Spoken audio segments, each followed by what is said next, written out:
बिस्मिल्लाहिर्रहमानिर्रहीम। मिर्ज़ा जेलमी साहब अपने बयानात में अक्सर ऐसे शोशे छोड़ते रहते हैं जो अवाम में तशवीश का बायस है। अब आप कादियानियों के मसला को ले लें कि कादियानी कुरान और सुन्नत की रूह में काफ़िर है।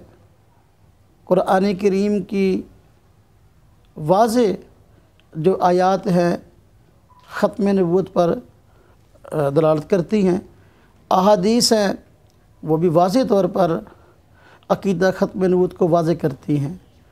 तो कादियानी कुरान और सुन्नत की रोशनी में काफ़िर हैं और तमाम मसालिक के लोग भी काफ़िर कहते हैं और हमारी हुकूमत ने भी उनको सरकारी सतह पर काफ़िर करार दिया हुआ है और आइनी सतह पर मुसलमान नहीं हैं। लेकिन मिर्ज़ा जी अपने बयानात में ऐसे शोशे छोड़ते हैं जिससे आम आदमी के ज़हन में ये बात आती है शायद कि मिर्ज़ाई भी मुसलमान हैं।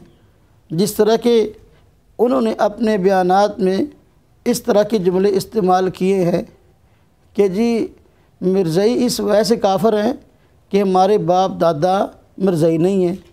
अगर हमारे बाप दादा मिर्ज़ाई होते तो हमारे यहाँ मिर्ज़ाई भी मुसलमान होते।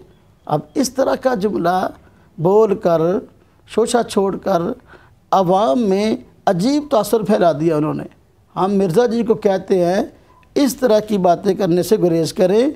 एक मसला जो तयशुदा है, जो मुत्तफ़क़ अलैह है और जो सबके यहाँ इत्तफ़ाक़ी है, उस मसले को इख्तलाफी बनाने की कोशिश न करें।